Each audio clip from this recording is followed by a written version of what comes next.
Hello and welcome. I'm Mr. Chef Jay, and today we're going to talk about knife maintenance. In this case particular, we're going to talk about sharpening our knives. And what exactly does that mean? During the mid-1800s to the early 1900s, Scaffier came up with a system in the kitchen called the kitchen brigade. During that time, multiple people in the kitchen were all working together to come up with one common goal, and that was to make a dish. During this time, there was very few things to sharpen a knife with. The only thing that they had was coarse stones that they used to sharpen axes and butcher knives and whatnot. So this was the only means to sharpen and hone a knife. Now that we're in the age that we're at now, there's multiple ways to sharpen a knife and to maintain an edge. I've got several different varieties here, and I'm just going to go through them really quick on what they look like, from stones to ceramics, and from old school style sharpening stones to these new cutting edge sharpening stones. So we want to make sure that whenever we're sharpening a knife, especially whenever we're using a stone, these are wet stones. They can be either used, some are just for water and some of them are just for oil, or some of them are a combination of both. Now the stones that I use a combination of both, and that water or oil causes a friction, so it helps bite into the metal, causing an edge. So whenever you're using a stone, you're always creating an edge. And if we're ever using a steel or a rod, this is to hone the edge. So if we were to take a look at the edge of a knife microscopically, take for example this shun. If we were to look at the edge itself under a microscope, during the time that it was dull, it would have a flat surface like this. And so to establish that edge, we would grind it over the top of this coarse stone to bring that edge back up to the peak of a triangle. Then what we would use is a rod or a diamond steel to hone it. So when we sharpen it using a coarse stone, it can either put the edge to the right or to the left, being on whatever hand that you're more dominant with. I'm left-handed, so my edges always are to the right, and if you're right-handed, your edge is always to the left.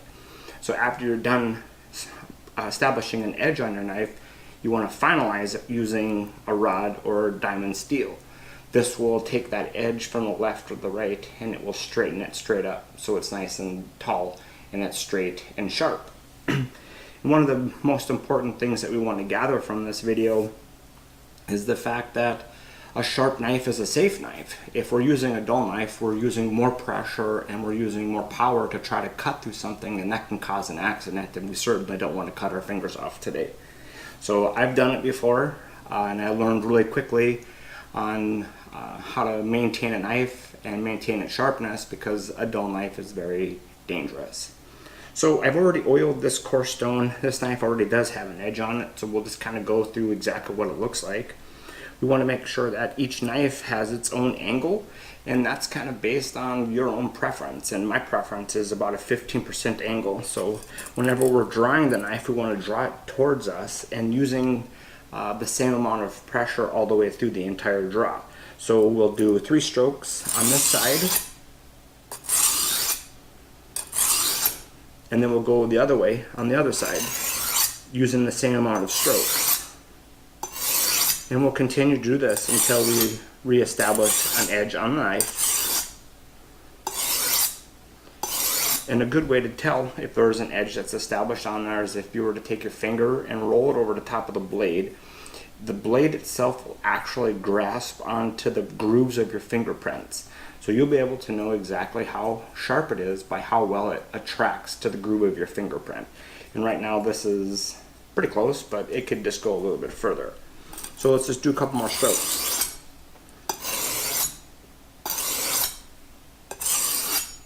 So using the stone is pretty old school. A lot of older people, older generation such as myself, use it a lot because they're very consistent.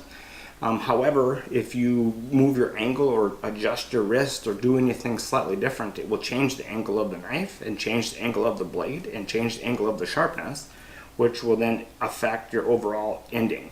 So over the years, they've come up with many different ways to sharpen these knives to take out a lot of those errors. So one of the ones that I have here is a carbide bit and a ceramic item that you can draw through. Both of the carbide bits are at a 15-degree angle, so it already establishes that 15-degree angle, and it typically takes 4 to 5 draws on the carbide bit side, which has done its job. It's really grippy. And then you can hone it and finalize that edge by going through the ceramic portion of it. And ceramic is another way to polish the edge of the knife. It's the same thing as a diamond steel, which is this, which is a rod that has flecks of diamond particles or particulate in it that is harder than the material that you're grinding, so it establishes an edge somewhat, but it also hones the knife in the same instance. So as you draw and pull down, you still want to keep that 15% angle like this, but it also does two things. It helps sharpen somewhat to establish an edge, but it also hones. Remember, it takes that edge from left to right and puts it back straight up. There's also a circular rod, and this is a tool that is only for honing. So you cut primals and cut vegetables and you're going through all the rigmarole of your prep for the day, you want to make sure that you're maintaining that knife as you go. So it just puts that edge back on straight up and down so the knife is sharp and it's stable. I also have another one that I got here at a local outfitter called Shields, and this is really fantastic because it has multiple different angles for doing hunting knives and kitchen knives and different types of cutlery. And so this particular yakitori knife that I have is long and it fits inside this very nicely. And I can draw a 20-degree angle on this, which puts down a really nice edge. And it's super easy to use. So you just draw it back and forth. Each of these stones have some honing oil on them, and it goes from coarse to mid to super fine, so it helps polish just like this diamond steel or this rod does. It just does it in more of a technical fashion. Plus it takes out that error of if you have the angle too sharp or if it's not sharp enough. So I hope that you enjoyed this video. If you have any comments, leave them down below and give me a thumbs up, and have a great day.